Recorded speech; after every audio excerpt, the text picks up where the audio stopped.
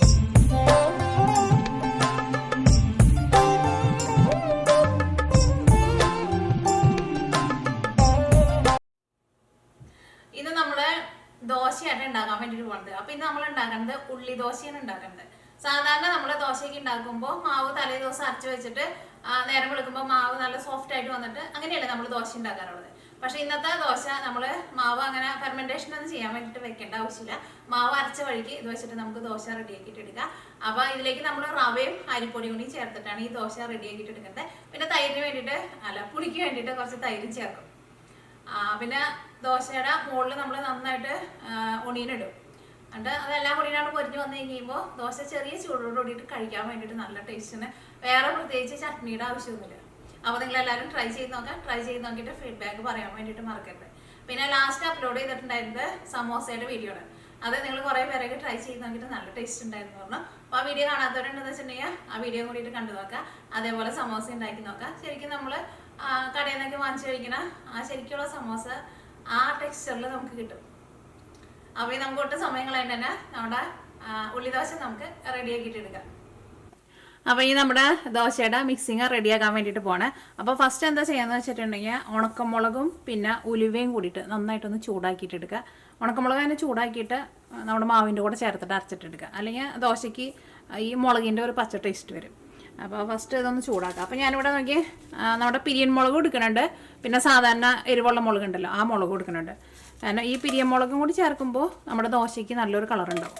അപ്പോൾ നിങ്ങളുടെ അടുത്ത് പിരിയൻ മുളക് ഉണ്ടെന്ന് വെച്ചിട്ടുണ്ടെങ്കിൽ അതും കൂടിയിട്ട് ചേർക്കാം. പിന്നെ എരിവിന് വേണ്ടിയിട്ട് സാധാരണ മുളക് അത് ഞാനിവിടെ ഒരു 4 ചേർത്തിട്ടുണ്ട്. ഇത് പിരിയൻ മുളക് എന്ന് വെച്ചിട്ടുണ്ടെങ്കിൽ നിങ്ങൾക്ക് അറിയാമല്ലോ, കാശ്മീരി മുളകില്ലേ, ഈ മുളകിന് ഒട്ടും എരിവില്ല കേട്ടോ. ഇത് വെറുതെ നമ്മൾ കളറിന് വേണ്ടിയിട്ട് മാത്രമേ ചേർക്കുന്നത്. അപ്പോൾ ഇത് ഫസ്റ്റ് നന്നായിട്ടൊന്ന് ചൂടാവട്ടെ. നന്നായിട്ടൊന്ന് ചൂടായി കഴിഞ്ഞിട്ട് നമുക്കിതിലേക്ക് 1/2 ടീസ്പൂൺ ഉലുവ ചേർക്കണം. ഉലുവ അത്രയ്ക്ക് തന്നെ ചേർക്കുക, കൂടുതലൊട്ടും ചേർക്കരുത്. കൂടുതൽ ചേർത്തിട്ടുണ്ടെന്ന് വെച്ചിട്ടുണ്ടെങ്കിൽ നമ്മുടെ ദോശയ്ക്ക് കൈപ്പരസം വരും കേട്ടോ. അപ്പോൾ നമ്മുടെ ഉണക്കമുളക് നന്നായിട്ട് ചൂടായി തുടങ്ങിയിട്ടുണ്ട്. നോക്കി ചെറുതായിട്ടൊന്ന് കളർ മാറി തുടങ്ങിയിട്ടുണ്ട്. കരിഞ്ഞ് പോരുത് കേട്ടോ. ഇനി ഞാനിവിടെ തീ നന്നായിട്ട് കുറച്ച് വെക്കുകയാണ്. ഇനി ഞാനിതിലേക്ക് 1/2 ടീസ്പൂൺ ഉലുവയാണ് ചേർക്കേണ്ടത്. അപ്പോൾ നമ്മുടെ ദോശയ്ക്ക് നല്ലൊരു സ്മെല്ലൊക്കെ ഉണ്ടാവും. ഇനി ഉലുവയും ഇതിനകത്ത് കിടന്നിട്ട് നന്നായിട്ടൊന്ന് ചൂടാവട്ടെ. നമ്മുടെ ഉലുവയുടെയും കളർ മാറിയിട്ടുണ്ട്. ഒരു ചെറുതായിട്ടൊരു ബ്രൗൺ കളർ പോലെ വന്നിട്ടുണ്ട്. കരിഞ്ഞ് പോരുത് കേട്ടോ. ഇനി തീ ഓഫ് ചെയ്യുക. ഇനി ഇത് ഈ പാനിൽ തന്നെ വയ്ക്കരുത് കേട്ടോ. ഇതിന് നമ്മൾ എത്രയും പെട്ടെന്ന് എടുത്ത് മാറ്റണം. അല്ലെങ്കിൽ അതിൻ്റെ ചൂട് കൊണ്ട് നമ്മുടെ ഉലുവ പെട്ടെന്ന് കരിയും. ഉണക്കമുളക് പിന്നെ അത്ര പെട്ടെന്ന് കരിയില്ല. ഇനി നമ്മുടെ ദോശമാവിൻ്റെ മിക്സിങ് റെഡിയാക്കാൻ വേണ്ടിയിട്ട് പോവാണ്. അപ്പോൾ അതിന് വേണ്ടിയിട്ട് മിക്സിയുടെ ഒരു ജാർ എടുക്കുക. അപ്പോൾ നോക്കിയാൽ ഞാനിവിടെ ഇതേപോലത്തെ ഒരു കഷ്ണം ഇഞ്ചി എടുത്തിട്ടുണ്ട്, 2 ചുവന്നുള്ളി എടുത്തിട്ടുണ്ട്. ചുവന്നുള്ളി ഇല്ലാന്ന് വെച്ചിട്ടുണ്ടെങ്കിൽ അതിന് പകരമായിട്ട് നിങ്ങൾ സബോള ഒരു ചെറിയ കഷ്ണം ചേർക്കുക.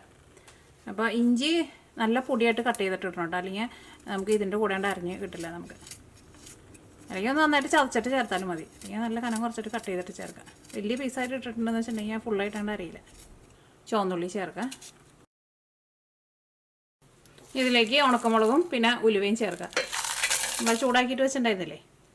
ഇനി ഫസ്റ്റ് ഇത് നമുക്കൊന്ന് കറക്കിയിട്ട് എടുക്കുക. അത് കഴിഞ്ഞിട്ട് നമുക്ക് ബാക്കിയുള്ളത് ചേർക്കാം കേട്ടോ. നോക്കിയേ, ഇതെല്ലാം കൂടിയിട്ട് നമ്മളൊന്ന് കറക്കി എടുത്തിട്ടുണ്ട്. അപ്പോൾ ഇഞ്ചിയൊക്കെ ആയിരുന്നാലും ഇതിൻ്റെ കൂടെ അങ്ങോട്ട് ചേർന്ന് വന്നിട്ടുണ്ട് കേട്ടോ. ഇഞ്ചിയും ഇനി അങ്ങോട്ട് അരയ്ക്കുമ്പോൾ അങ്ങോട്ട് അരഞ്ഞോളും, അല്ലെങ്കിൽ വലിയ പീസായിട്ട് കിടക്കും. ഇനി നമ്മൾ ദോശയ്ക്ക് പുളിക്ക് വേണ്ടിയിട്ട് ഞാനിതിലേക്ക് തൈരാണ് ചേർക്കുന്നത്. തൈര് തന്നെ വേണമെന്നില്ല. ഇപ്പം മോരാന്ന് വെച്ചിട്ടുണ്ടെങ്കിൽ മോരായിരുന്നാലും കുഴപ്പമില്ല. നമ്മുടെ ദോശയുടെ പുളിക്കനുസരിച്ചിട്ട് ചേർക്കാം കേട്ടോ. അപ്പോൾ ഇതിന് അത്യാവശ്യം ഒരു പുളിയുണ്ട്. അപ്പോൾ ഞാനിതിലേക്ക് ഒരു 2 ടേബിൾ സ്പൂണാണ് ചേർക്കേണ്ടത്. ഇനി ഇതിലേക്ക് 1/2 കപ്പ് അരിപ്പൊടി ചേർക്കുക. അതിപ്പോൾ വറുത്ത അരിപ്പൊടി ആയിരുന്നാലും കുഴപ്പമില്ല, വറുക്കാത്ത അരിപ്പൊടി ആയിരുന്നാലും കുഴപ്പമില്ല. ഇത് ഞാനിപ്പോൾ നമ്മൾ ഇടിയപ്പമൊക്കെ ഉണ്ടാക്കാൻ എടുക്കുന്ന അരിപ്പൊടി ഉണ്ടല്ലോ, അരിപ്പൊടിയാണ് എടുത്തേക്കുന്നത്. അല്ലെങ്കിൽ പുട്ടുണ്ടാക്കുന്ന അരിപ്പൊടിയോ അല്ലെങ്കിൽ നമ്മുടെ പത്തരി ഉണ്ടാക്കുന്ന അരിപ്പൊടി, അങ്ങനത്തെ അരിപ്പൊടി ആയിരുന്നാലും കുഴപ്പമില്ല. 1/2 കപ്പ് അരിപ്പൊടി ചേർക്കുമ്പോൾ നമ്മളിതിലേക്ക് 3/4 കപ്പ് റവ ചേർക്കുക. അതിപ്പോൾ വറുത്ത റവ ആയിരുന്നാലും കുഴപ്പമില്ല, വറുക്കാത്ത റവ ആയിരുന്നാലും കുഴപ്പമില്ല. അപ്പോൾ ഞാനിവിടെ മെഷറിംഗ് കപ്പിലായിട്ട് ചേർക്കേണ്ടത്. ഇതിപ്പോൾ 250 ml 3/4 കപ്പാണത്. അങ്ങനെ മെഷറിംഗ് കപ്പ് നമുക്ക് 250 ml 1/2 കപ്പ് 1/4 കപ്പൊക്കെ കിട്ടും. അല്ലെങ്കിൽ ഇപ്പോൾ നമ്മുടെ അടുത്ത് മെഷറിംഗ് കപ്പില്ലാന്ന് വെച്ചിട്ടുണ്ടെങ്കിൽ നമ്മൾ ചായ കുടിക്കുന്ന ഗ്ലാസ്സിൽ 1/2 ഗ്ലാസ് അരിപ്പൊടി എടുക്കുക, 3/4 ഗ്ലാസ് റവ എടുക്കുക.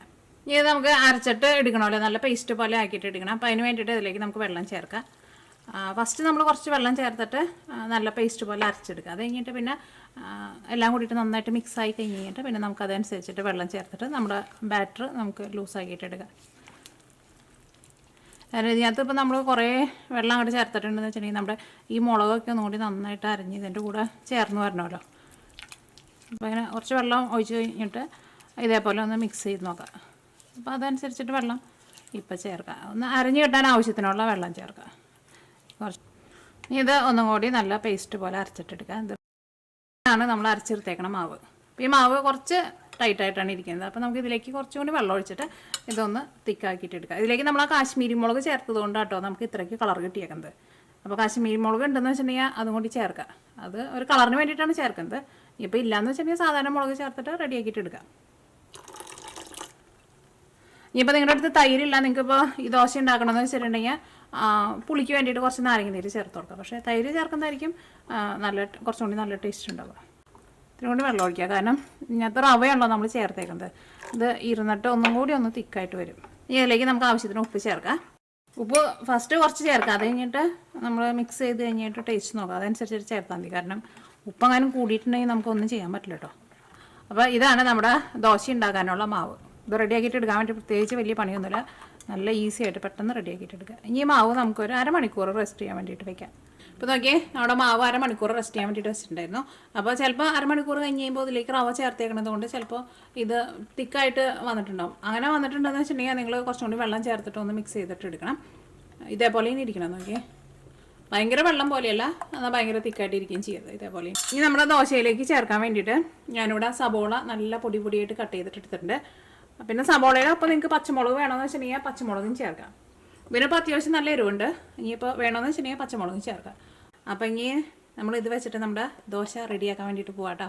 അപ്പോൾ ഞാനിവിടെ ദോശ ഉണ്ടാക്കാൻ വേണ്ടിയിട്ട് പോകുന്നത് ദോശച്ചട്ടിയിലാണ് ഉണ്ടാക്കുന്നത്. നമുക്ക് എല്ലാവർക്കും അറിയാമല്ലോ, ദോശച്ചട്ടിയിൽ ഉണ്ടാക്കുമ്പോൾ അതിന് കുറച്ചും കൂടി നല്ല ടേസ്റ്റ് ഉണ്ടാവും. കാരണം ദോശച്ചട്ടിക്ക് നല്ല കട്ടിയുണ്ടല്ലോ. അപ്പോൾ അതുകൊണ്ട് തന്നെ ദോശ പെട്ടെന്നായിട്ട് കരിഞ്ഞു പോവില്ല.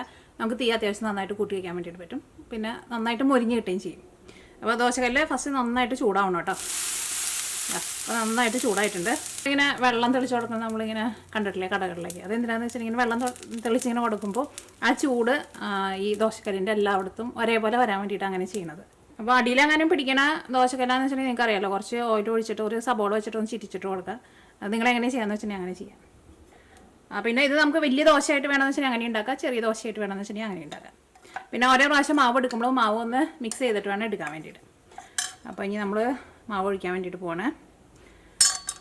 പിന്നെ മാവ് ഒഴിക്കുമ്പോഴായിരുന്നാലും താഴ്ത്തി പിടിച്ചിട്ട് ഒഴിക്കരുത് കേട്ടോ. കുറച്ച് പൊന്തിച്ച് വെച്ചിട്ട് വേണം മാവ് എപ്പം നമ്മൾ ഒഴിക്കാൻ വേണ്ടിയിട്ട്.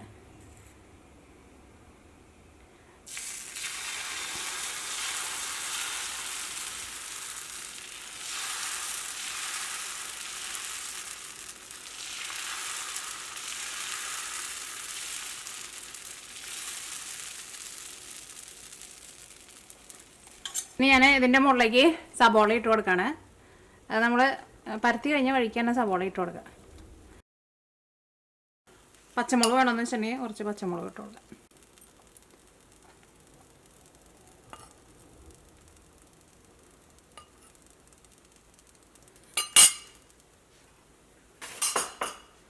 ഈ ദോശ മൊരിയാൻ വേണ്ടിയിട്ട് നമ്മൾ ഇതിൻ്റെ മുകളിലേക്ക് കുറച്ച് ഓയിൽ ഒഴിച്ച് കൊടുക്കണം കേട്ടോ. അത് നമുക്ക് ഇഷ്ടമുള്ള ടൈപ്പ് ഓയിൽ ഒഴിക്കുക.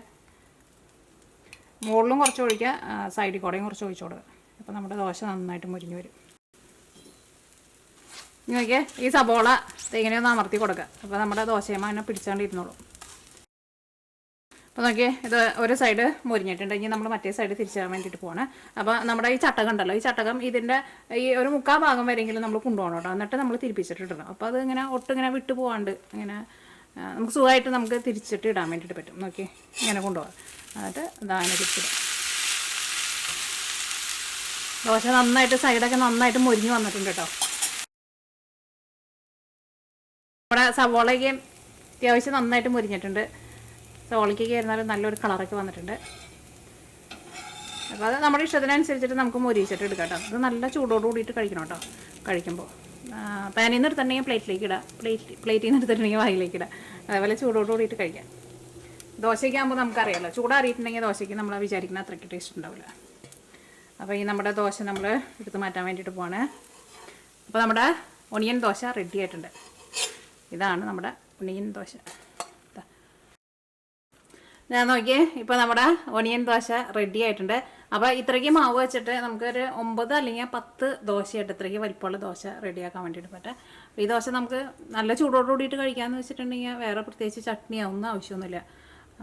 ദോശയ്ക്ക് ആകുമ്പോൾ നമുക്കറിയാമല്ലോ എപ്പോഴും ചൂടാറുന്നതിന് മുമ്പ് എന്ത് ദോശ ആയിരുന്നാലും ചൂടാറുന്നതിന് മുമ്പ് കഴിക്കണം. അപ്പോഴായിരിക്കും ശരിക്കും ആ ദോശയുടെ ശരിക്കുള്ള ടേസ്റ്റ് കിട്ടുക. അപ്പോൾ ഇതാണ് നമ്മുടെ ദോശ.